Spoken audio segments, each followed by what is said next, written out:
Last Handful of Clover, a novel by Wess Mongo Jolley, read by the author.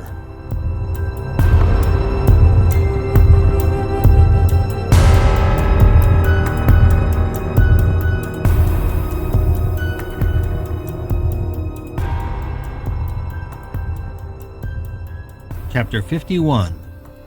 Richard Alone. June 6, 7 p.m. Following Keith home was easy.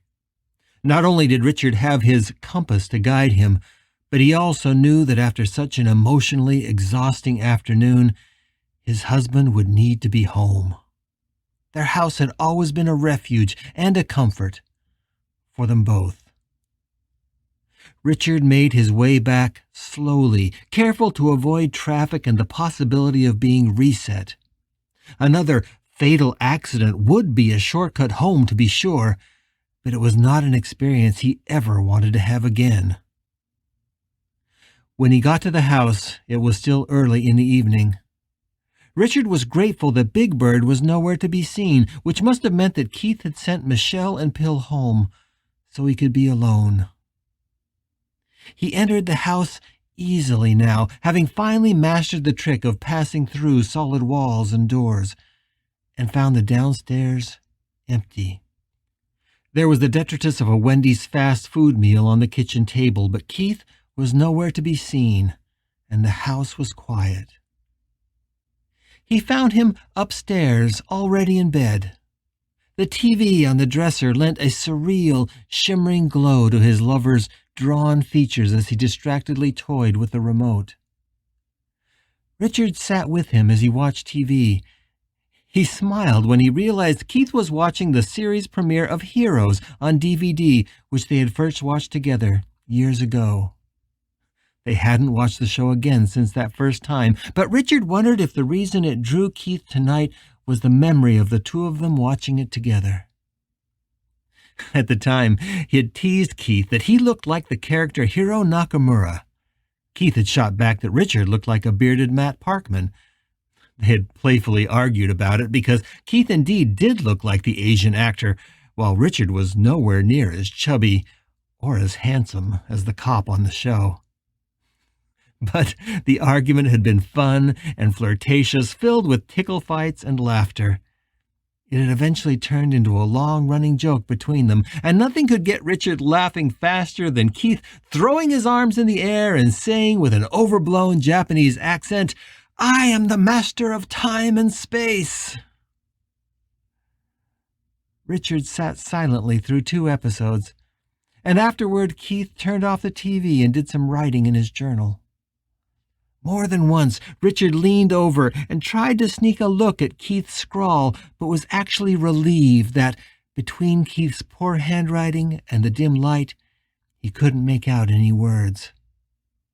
Somehow, even now, reading his lover's journal felt like a violation of Keith's privacy. Eventually, Keith closed the journal, placed it back in the drawer, and switched off the light. As his husband settled down to sleep, Richard curled up against his side, ignoring as best he could the hard angles and the pain the wrinkled sheets caused against his hips and ribs. And at first, despite the aches, it was comforting to once again be lying next to his lover. If he closed his eyes, it felt almost normal. It took some time for the younger man's breathing to slow, but soon Richard was sure that Keith was sleeping deeply. And for that, too, Richard was grateful. But it also meant that the dark and silent bedroom left him alone with his thoughts. Soon they were racing in the dark. This was the first time his mind had truly been calm enough for him to contemplate all that had happened since he had returned from the dead. And soon he wished he didn't have such a luxury. Being dead is not at all what I expected, Richard mused. But then he sat bolt upright in the bed. So, what was it that I did expect? It wasn't that humans didn't spend enough time musing over what death meant or concocting ever more outrageous theories of what came next after the body went cold. Richard was a well-read man, and he knew that the mystery of death had motivated everything from religion to philosophy since time immemorial. Trying to untangle that one impenetrable knot was what animated human thought and progress throughout recorded history. The product of all that searching had ranged from the sublime to the ridiculous, from transcendent visions of enlightenment to shrill fears of demons hiding behind every bush, waiting to drag you to hell. As he lay staring into the dark, Richard realized that all those millennia of human striving and desperate yearning had been little more than a futile attempt to come to grips with what death really was all about. What he now knew to be death's ultimate reality. Loss, he thought. That's what death is. Unfathomable, complete, and utter loss. It's not a mystery after all. It's just a tragedy. All the white sheets at Halloween, and the Ouija boards with messages from the other side. All the visions of the white tunnel where God and our lost relatives waited. All the dreams of reincarnation and nirvana, all the longing for a heaven in the clouds, the harps, St. Peter and the pearly gates. It was all a way to rationalize away what everyone knew was inevitable. All the religion, all the philosophy, all the transcendent yearning.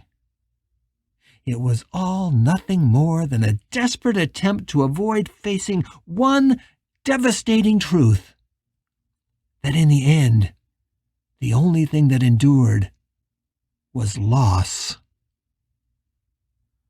We're like the band on the deck of the Titanic, Richard thought. We don't dare look at the water rising around our feet. Had he been immune from those self-deceptions? He had always dismissed all that religious and superstitious claptrap as nonsense, and when asked, he would say that he expected nothing at all from death. But that was the standard cop-out of the atheist, that death was simply a switch that shut everything off. It was as convenient and unassailable an answer as heaven or reincarnation, and still did the work of hiding the darker truth, that death was simply unbearable loss. He had let himself believe that there would be no self left to experience that loss. For to face that possibility would have been beyond endurance. So he too had his own version of the white sheet, the Ouija board, and the delusions of heaven and hell. His distracting dancing lights were called oblivion and nothingness. He had been just as foolish as the rest of humanity. None of them had known, had ever truly known. But even if I had somehow looked at death square in the face, I would have never expected this. Here he was, sitting in a dark bedroom 4 days after his death, watching his lover sleep. He would have never expected to find himself such a passive witness to the pain and chaos that his death created for the people he loved. He could never have known that the agony of being that witness would be beyond endurance and would go on forever. And mostly, he could have never known he would feel so small, so insignificant, so irrelevant. And now that the shock had worn off, so strangely numb. He closed his eyes and listened intently to the sounds of the night, hoping for some telltale noise that only the dead could hear. Sounds like what? A chain rattling? Or a disembodied moan? Whatever he was hoping to hear, all that met his ears was the sound of Keith's breathing and the distant tick of the grandfather clock downstairs. If death is loss, then why am I still here? He wondered. Why have I lost everything except myself? Why am I the one thing that endures when all else passes away? If I just go on, then doesn't my entire life just become meaningless? Everything that he had ever known in life had a beginning, a middle, and an end. Whether it was relationships, or architecture, or the seasons, or the fucking planet itself, it had been a strangely comforting notion that everything must eventually come to an end. Even while we are also desperately trying to avoid facing that truth, it is the very impermanence of life that gave it meaning, because otherwise, life was just a goddamn skipping record with nobody to pick up the needle forever. The room was warm, but a chill ran up his spine. The prospect of forever suddenly overwhelmed his mind to the point where it was in danger of shutting down. The very thought of forever was terrifying, and he longed for some hint that, at some point, all this would be over. At least, his part in it. Eternal rest, as they say. Richard realized that he had been awake since his return from the void. Even though that had been well over 24 hours now, there wasn't a speck of weariness, not an ounce of longing for sleep. So, this is also what it means to be dead?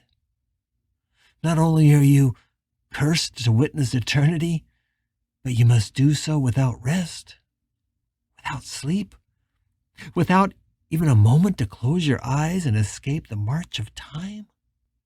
What kind of Clockwork Orange bullshit is this, anyway?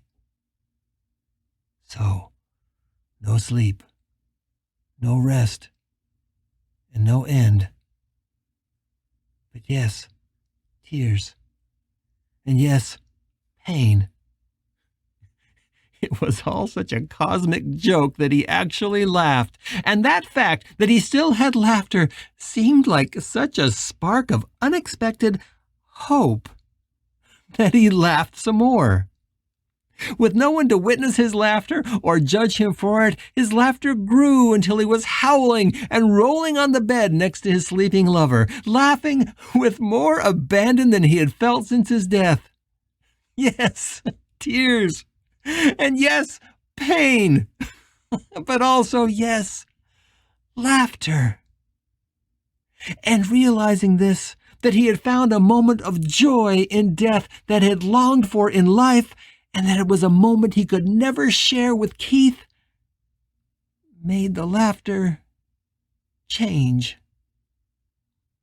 He buried his face against the back of Keith's stony neck. No sleep, no rest, but yes, tears.